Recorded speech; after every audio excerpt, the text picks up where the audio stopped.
Ito po ang inyong Pinoy Firearms Instructor na gunsmith din naman. At bago ako bumati at magpasalamat ay gusto ko lamang basahin ang katanungan ni @Dave_45P.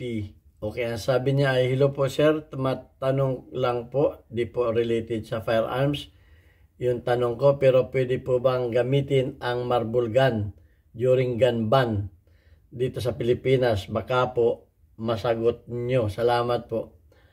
Natuto lang po kasi akong gumawa nun. Nakaka-addict gamitin. Okay, so ayan. Bago na, maganda, unique yung tanong na yan, kaya gusto kong reaksyonan. Okay, so bago natin sagutin yan, ay gusto ko lang palalahanan ng lahat na ako po ay wala sa Pilipinas. May nagtatanong kung saan ang siyap ko. Ako po ay 20 years na nagtatrabaho dito sa Kuwait sa Mayadin Shooting Range bilang isang firearms instructor, gunsmith. At hindi ako tumatanggap ng ano pa man at wala kayong makukuha ng serbisyo sa akin sa Pilipinas. Ayan. At gusto ko lang munang pasalamatan, abatiin muna yung lahat nating mga subscribers, lalo tigit ang mga OFW. Kung saan mapanig kayo ng mundo, ano man ang oras dyan, tayo po ay mag-ingat dahil nagbabago ang klima, uso na naman ang sipanatubo, lalo dito sa Middle East. At mag-ingat po tayo sa ating mga trabaho dahil baka tayo ay maaksidente. Nakakalungkot na may kaibigan ako na nakulong. Kaya tayo ay sumunod sa batas ng bansa na ating pinagtatrabahuhan. Nagdito tayo para tayo ay maghanap buhay para sa ating pamilya. Paano kung dito tayo makukulong dahil sa paglabag ng batas ng bansa nating pinuntahan. So mag-ingat po tayo. Maging masunurin sa batas. Yan ang palaging sinasabi ni Alfredo Isidro or Dosipay. Okay, so yan.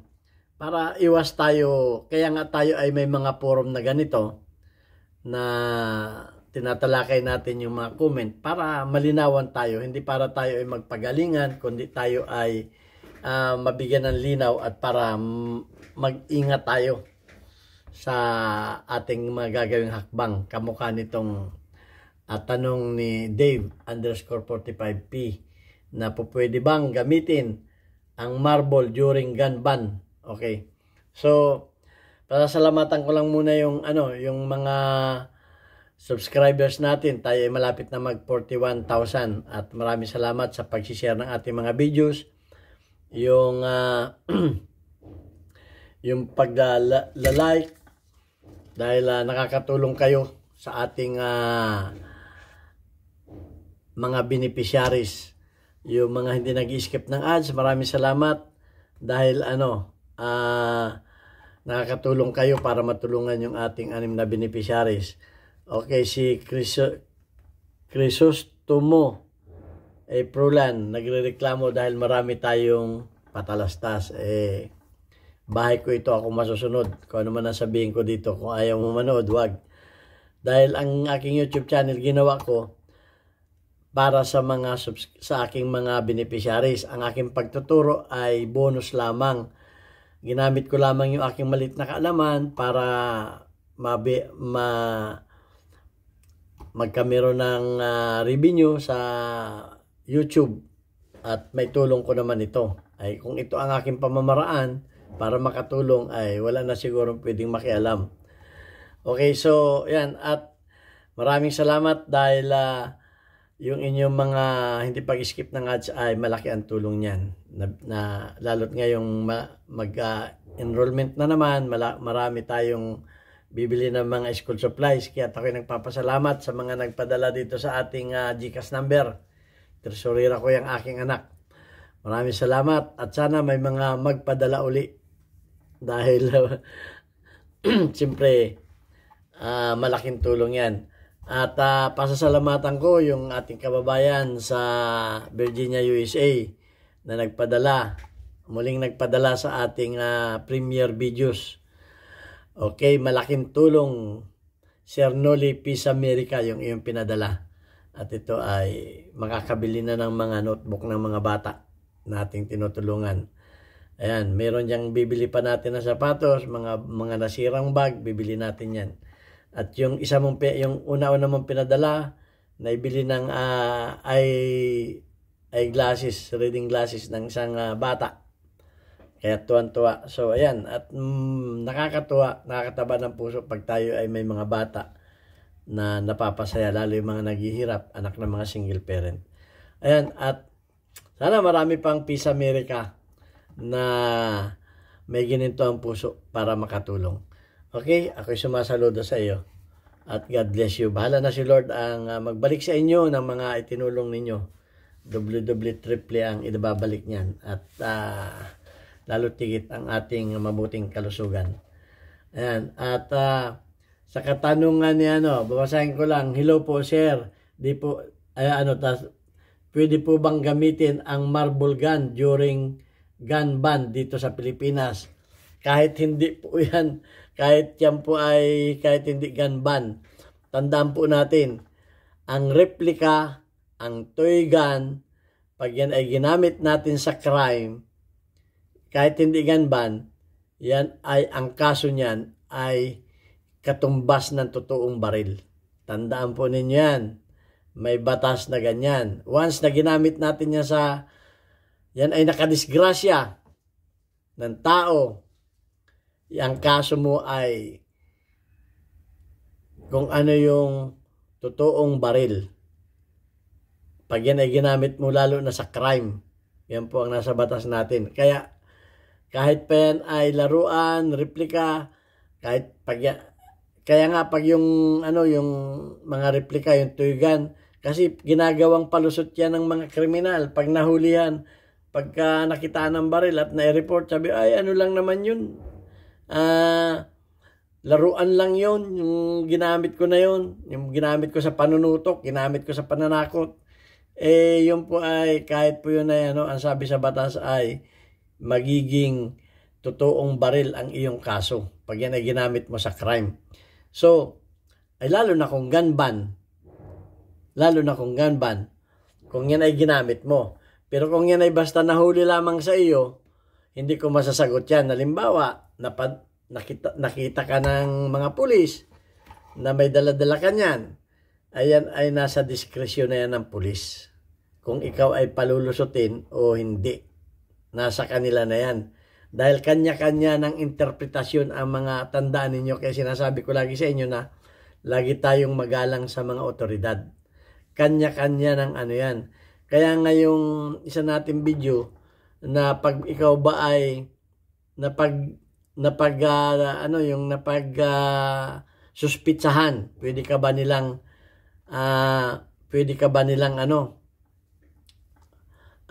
hulihin? Ay pag ikaw ay suspect, ay talagang pwede kang hulihin ng mga otoridad. Yung sinasabi na, kaya nga sinasabi na yung sinasabi na may, kung makakasuhan ka, yung sinasabi kung makakasuhan ka, ayan ay nasa piskal na yan. Kung yung iyong isinampa ng mga pulis sa iyo ay mayroong probable cause. Kung sampahan ka ng kaso, piskal ang magtitimbang niya ng probable cause. Ipapasa sa judge yan, at pag nakita ng judge na may probable cause, i-issuehan ng warrant para ikaw ay ikulong. At para ikaw ay makapagpiensa kung available ba yung isinampa sa iyong kaso. Yun namang tinatawag na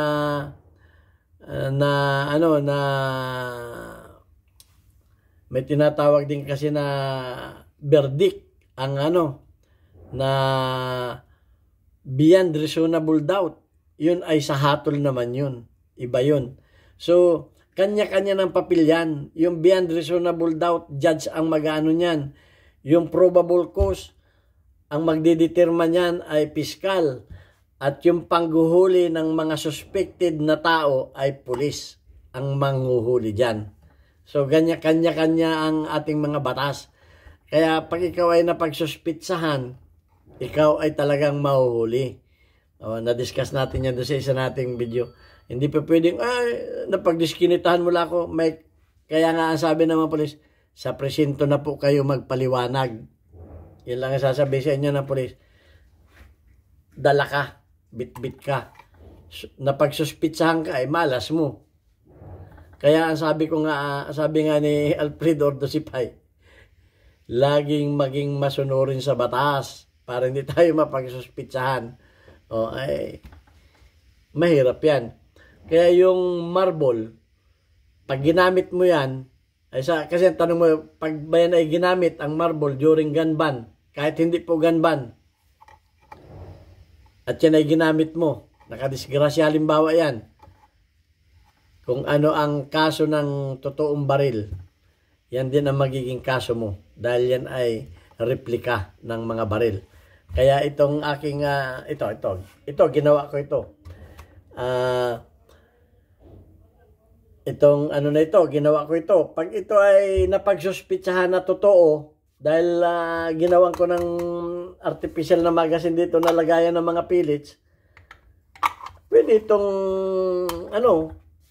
pwede akong hulihin ito dahil kamukha eh. Pero ang sabi doon ka na lang magpaliwanag sa presinto. O, di bahala na yung piskal kung ano ang nila. Kung ano ang magiging ng piskal. Hindi naman pulis ang mag-ano niya. Pulis tagahuli lang yan eh. O tagaluto lang yan eh. O, piskal ang papasa kung pasa yung luto mo o hindi. Ganon yan. So, pag yan ay, pero kung yan ay dala-dala mo yan at gun ban, halimbawa, hindi mo ginagamit, dala-dala mo lang, pulis na ang mag-ano niyan. Wala akong karapatan na sabihin na huhulihin ka o hindi. Ang payo ko na lamang siya, huwag mong ilabas ng bahayan kung yan ay gun ban. At kahit pa hindi gun ban, huwag mo yan daladalahin sa mga public place. Bakit daladala mo sa public place yan? Kamukha itong may mga daladala kang ganito, daladala mo sa public place yan. Sabi mo, hindi mahulihin yan at ito'y siguro kung ikaw yung naghahunting, pwede mong dalhin niya sa mga bukid, mga gubat-gubat. O di kaya may permit ka na, sasali ka sa mga shooting competition. Kasi mayroon din shooting competition ng mga airsoft at saka mga airgun. Okay, yan ang mga So, depende yan sa lugar na iyong pupuntahan. Okay, kung ikaw ay nasa bukid, hindi ka siguro sisitahin. Dahil nasa bukid ka eh. Ay bakit dala-dala mo sa bayan yan? Anong gagawin mo dyan? May nag-viral nga eh. Yung mga tinaguri ang kulto, parting Bisaya, ang dala-dala ay mga itak. Mga itak. O eh, chinik point nga sila eh. Kasi deadly weapon eh. Considered as deadly weapon na yan eh.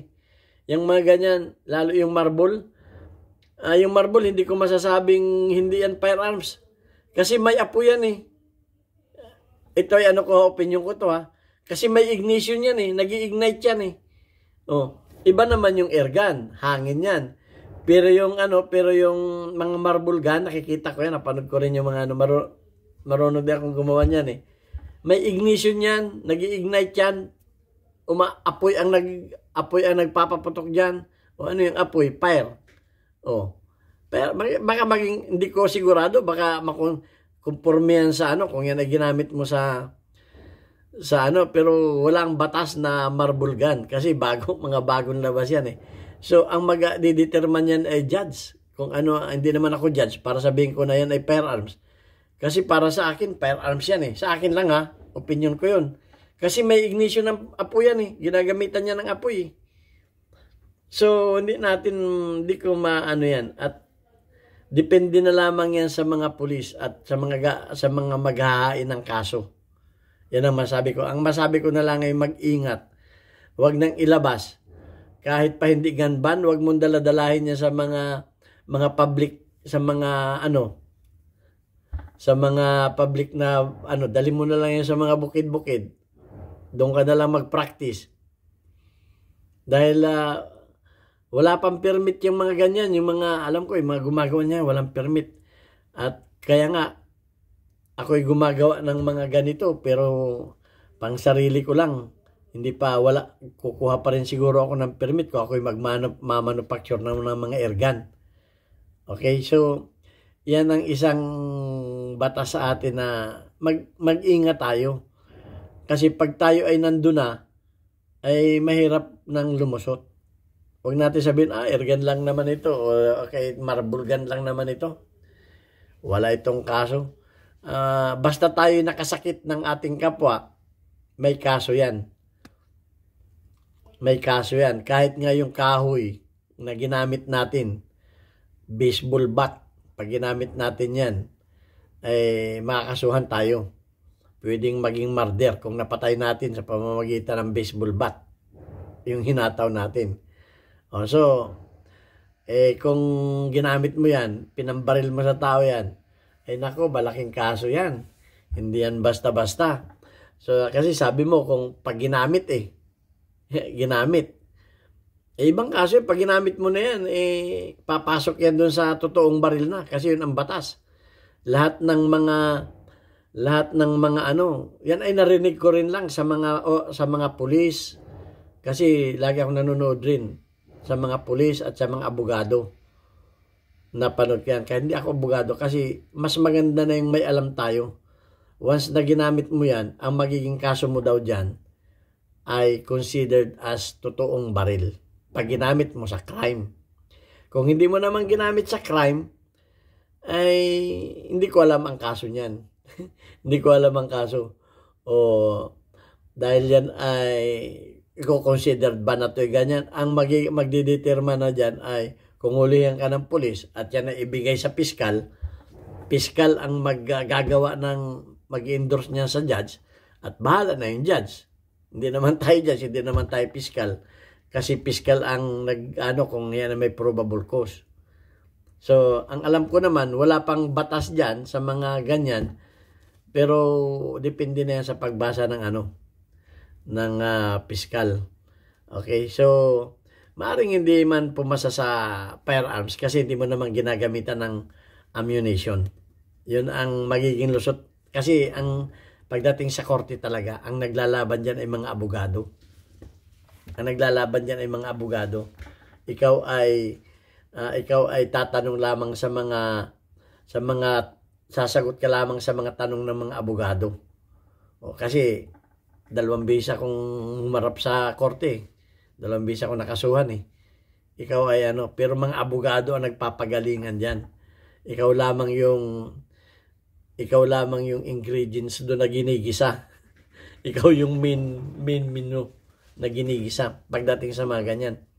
So ayan, ang ma-advise ko na lamang sa may mga airgun, sa may mga airsoft ay lalot gun ban ay tabi-tabi muna ninyo.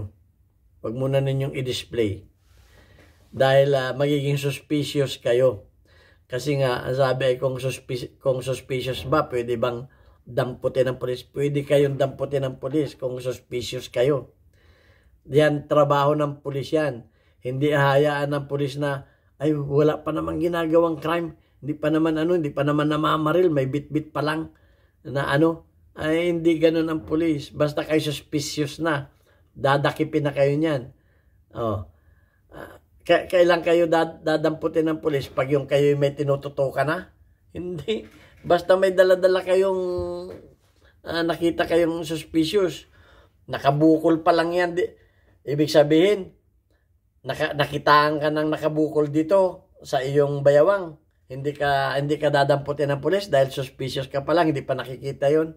Suspicious na yon. Na dadamputin ka na nun at ikaw ay imbestigahan na. Yun ang trabaho ng pulis. Hindi hintay na pulis na wala pa naman akong ginagawang crime Dala-dala ko pa lamang yan Ay, meron ka ng So, mas maganda na yung sumusunod tayo. Huwag tayong magdunong-dunungan na baka sakali pa tayo na Mahirap na yung sasabihin lang siya ng pulis, doon ka na magpaliwanag sa presinto. Mahirap yung pag nasa presinto ka na. Pag nandun na yung computer na gumagawa na ng mga tanong sa iyo, mahirap na yun. Mahirap ng paliwanag yun. Ay kung ginawang ka na ng reklamo ng pulis, tapos ay ang sunod nun, ipapasa na sa piskal yun. Ay paano kung sumang-ayon yung piskal doon sa ginawa ng pulis, ayari ka na. Hanap ka ngayon ng pampiyansa. Di ikaw ngayon ay nagkakaano. Mas maganda na yung hindi tayo mapagsuspitsahan. Mas maganda na yun. Kaya depende yan sa depende yan sa senaryo depende yan sa senaryo. At sabihin natin na, ba't mo ako anong ginawa kong ganyan-ganyan? Ay, mahirap na yun. Pag naging arrogant ka, dadagdagan ka pa ng kaso ng mga pulis. Mabuti na yung magpakumbaba tayo. Lagi kong sinasabi yan. Nung una, mayabang ako. Sobrang yabang ko. Pinapabunot ko pa ng baril ang mga pulis. Dahil mayabang ako eh. Nung nakasuhan ako, di bumait. Mahirap yun. Inaamin ko yan. May katarantaduhan din ako nung ako'y bata pa. Pero napagtanto ko, butit ako'y buhay pa. Butit buhay pa tayo. So, mahirap na. Mas mabuti na yung, sabi nga pag nasa kalye kay pairalin, magbaon ng maraming pasensya. Okay? So, yan. Yun lang masasabi ko at mapayo ko sa inyo bilang isang inyong firearms instructor. Huwag natin panatilihin na yung ating mataas na ego. Lagi tayong magpakumbaba. Okay, babasahin ko lamang yung yung ating community guideline, community spotlight, weekly highlights of your most engaged audience members including your top commenters. Okay, si Chinchin Gutierrez ay may perfect attendance, 100 plus ang kanyang engagement. Si Mechanic Girl. Okay, si Miko Paul ay merong isa. Si Raymond Vincent Cayetano ay merong 55. Si sulat ibang sulat ito.